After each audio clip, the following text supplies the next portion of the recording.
ఈ disc sciatica గురించి మనం మాట్లాడుకున్నాం. ఎట్లాంటి ప్రాబ్లమ్స్ ఉన్న వాళ్ళు మీ దగ్గరికి ఎక్కువ వస్తా ఉంటారు?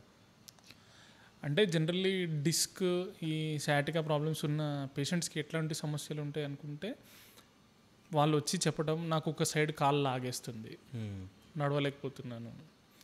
ఎంత దూరం నడవలేను అంటే, కొందరు 500 మీటర్స్ తర్వాత నేను నడవలేను అనొచ్చు, కొందరు 50 మీటర్స్ తర్వాత కూడా నడవలేను, నాకు ఇంకా కాలు బరువు ఎక్కువేస్తుంది, తిమ్మిర్లు వచ్చేస్తున్నాయి అని కొందరు.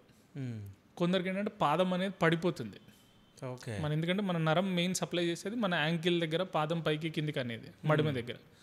సో ఆ నరం పాడైపోయినప్పుడు ఏంటంటే పాదం కిందికి పడిపోతుంది. సో ఈడ్చుకుంటూ నడుస్తారు. ఓకే. ఫుట్ డ్రాప్ అంటాం దీన్ని.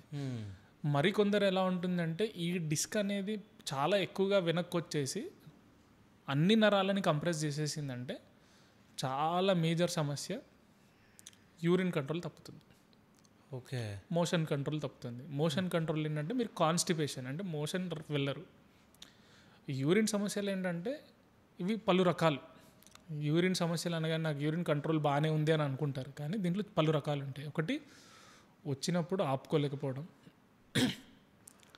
వస్తుందని తెలుస్తుంది కానీ వెళ్తే రాదు, ఎందుకంటే ఆ నరాలు సప్లై చేయట్లేదు. ఇప్పుడు మన బ్లాడర్ కంప్రెస్ అయ్యి యూరిన్ బయటికి రావాలి, కానీ నరాలు పనిచేయట్లేదు. ఇంకోటి, యూరిన్కి వెళ్ళినప్పుడు మనకు నార్మల్గా వచ్చే ధార స్పీడ్ రావట్లేదు, ఎందుకంటే ఆ నరాలు పనిచేయట్లేదు.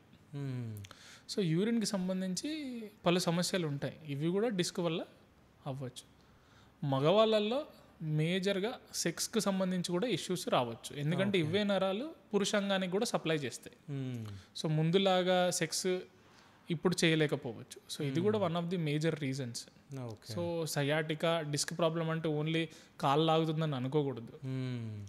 సో ముందు ముందు ఏమవుతుంది అంటే ఇవన్నీ కూడా జరగవచ్చు. ఈ సమస్యలు వచ్చినప్పుడు మాత్రం మనం వీలైనంత ఫాస్ట్గా రెస్పాండ్ అవ్వాలి. ఓకే.